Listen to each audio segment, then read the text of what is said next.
मशरिक़ वुस्ता में जंगबंदी पर अहम पेशरफ्त, अमरीका और ईरान को जंग खत्म करने का मंसूबा मौसूल हो गया। खबर रसाई इदारे रॉयटर्स ने दावा किया, पाकिस्तान की जानिब से जंगबंदी के लिए जामिया मंसूबा पेश किया गया है। पाकिस्तान के जंगबंदी मंसूबे पर दोनों ममालिक गौर कर रही हैं। पाकिस्तान का पेश करदा फ्रेमवर्क 2 मराहिल पर मुश्तमिल है। पहले मरहले में फौरी जंगबंदी और फिर मुस्तकिल मुआहिदा होगा। जंगबंदी के फौरी नफाज और आबना हुर्मस को खोलने की तजवीज़ शामिल।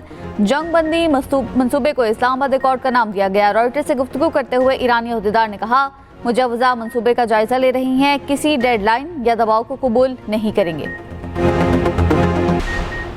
पाकिस्तान ने यूएई के साथ $3.5 अरब समेत जून तक $4.8 अरब की अदायगियों का बंदोबस्त कर लिया।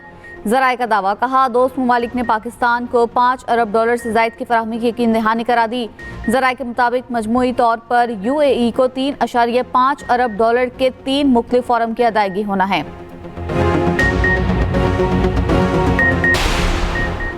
बाहिम मुंसलिक होती दुनिया में अदालती निज़ाम अलग नहीं रह सकता। तुर्किया के अदालती निज़ाम में जिद्दत देखकर खुशी हुई।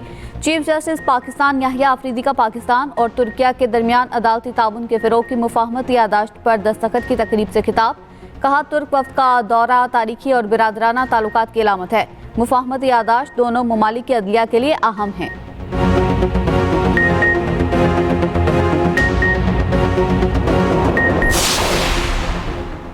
अमरीकी सदर ट्रंप ने ईरान को दी गई डेडलाइन में 24 घंटे की तोसी कर दी। मुआहिदे के लिए मंगल रात 8 बजे ईस्टर्न टाइम का वक्त दे दिया। ट्रंप ने कहा, मंगल को ईरान में पावर प्लांट और ब्रिज डे होगा। ईरान में बिजली घरों और पुलों को एक साथ निशाना बनाएंगे। कहा, आबना हुर्मस खोलो वरना जहन्नुम में धकेल दिए जाओगे। ट्रंप आज ओवल ऑफिस में फौजी क़यादत के साथ न्यूज़ कॉन्फ्रेंस करेंगे।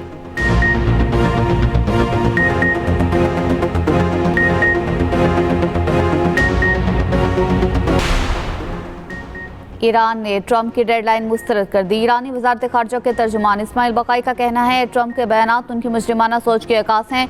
ईरानी सुप्रीम लीडर मुश्तबा खामनई के सीनियर मुशीर अली अकबर वलायती ने कहा, मुज़ाहमती महाज की मुत्तहिदा कमान बाबुल मंदिब को भी आबनाए हुर्मुज़ की तरह देखती है। व्हाइट हाउस दोबारा गलती ना दोहराए। आलमी तिजारत और तवानाई का बहाव एक ही वार से मफलूज हो सकता है।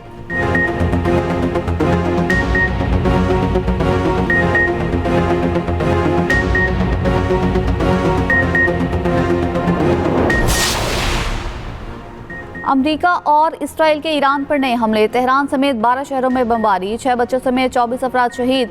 ईरानी मीडिया के मुताबिक तेहरान के जनूब मशरिकी रिहायशी इलाके में हमले में 3 रिहायशी इमारतें मुकम्मल तबाह। पासराने इनकलाब के इंटेलिजेंस चीफ मेजर जनरल मजीद खादमी शहीद। उधर लेबनान में बैरूत के इलाकों में इसराइली बमबारी में 8 अफराद शहीद, 55 जख्मी।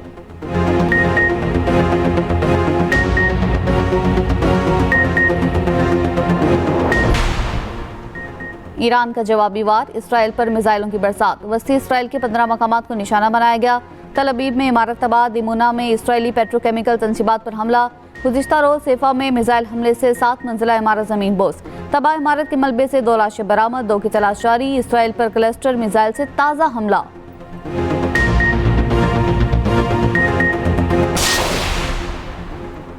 यूएई की बंदरगाह पर मिसाइल हमले। वज़ीर आज़म शहबाज शरीफ का हमले में पाकिस्तानियों समेत शहरियों के जख्मी होने पर इज़हार तशवीश।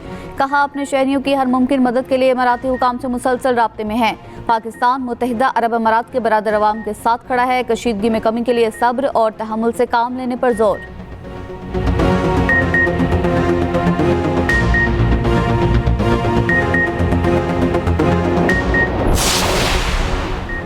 इराक की दारुल हुकूमत बगदाद में अमरीकी अड्डे विक्टोरिया पर ड्रोन हमला, आग भड़क उठी। कुर्दिस्तान में ईरान मुखालिफ कुर्दों के ठिकानों पर भी ड्रोन हमले। इराकी मुज़ाहमतकारों ने हमलों का दायरा बढ़ा दिया। कुवैत, उर्दन और शाम में अमरीकी अड्डों पर हमले।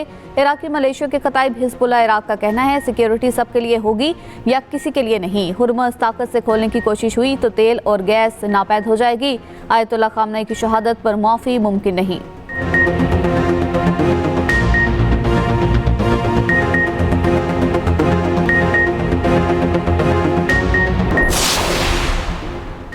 ट्रंप की धमकियां, आबना हुर्मुज़ की बंदिश के असरात। आलमी मंडी में खाम तेल की कीमतों में उतार चढ़ाव। ब्रेंट खाम तेल की कीमत कम होकर $108.02 हो गई। WTI खाम तेल की कीमत $109.07 हो गई। UAE मरपन ऑयल $118 में सौदे।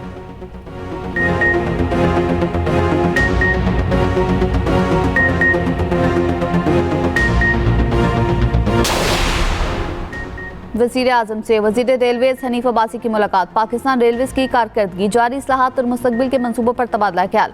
शहबाज शरीफ को पाकिस्तान रेलवेज के ऑपरेशनल उमूर पर ब्रीफिंग। वजीर आजम ने कहा, हुकूमत अवामी फलाह बहबूद के एजेंडे पर कारबंद है।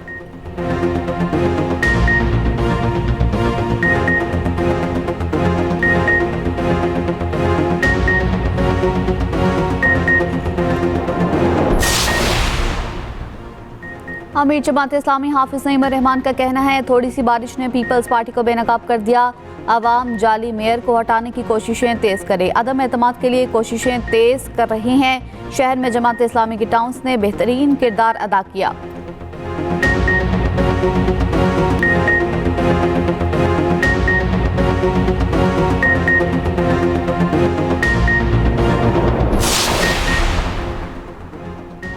हाफिज नईम मेयर कराची के खिलाफ नहीं बल्कि शहर की तरक्की के खिलाफ हैं। तर्जुमान सिंध हुकूमत सादिया जावेद का रद्द-ए-अमल। कहा, कराची को यरगमाल बनाने का दौर गुजर गया, अब सिर्फ काम होगा।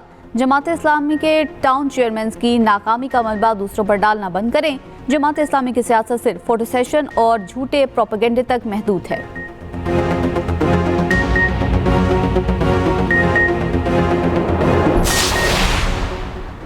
सिंध हुकूमत का किरायों में इस्तेहकाम के लिए targeted public transport subsidy program का ऐलान। सीनियर वजीर सिंध शर्जील मेमन का कहना है, targeted public transport subsidy program को हतमी शक्ल दे दी। मकसद आवाम को रिलीफ और पब्लिक ट्रांसपोर्ट के किरायों को मुस्तहकम रखना है। पेट्रोलियम कीमतों में इजाफे से ट्रांसपोर्ट सेक्टर शदीद दबाव का शिकार था। टारगेटेड फ्यूल डिफरेंशियल सब्सिडी इसलिए मुतारिफ करवाई गई ताकि आवाम पर इजाफी बोझ ना पड़े।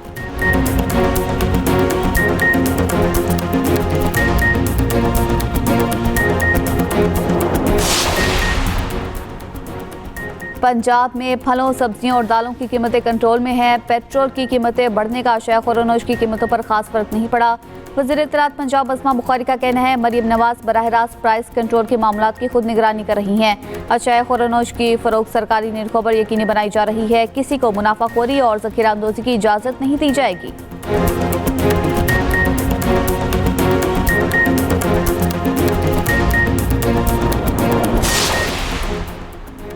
पाक फौज रियासत की मुहाफिज है और हर हाल में मुल्क का दिफा करेगी। Chairman EU Pak friendship Europe doctor Parvez Iqbal ओसर का इटली में मेरी फौज मेरा पाकिस्तान कन्वेंशन से खिताब। ओवरसीज पाकिस्तानी पाक फौज के शाना बशाना खड़े हैं।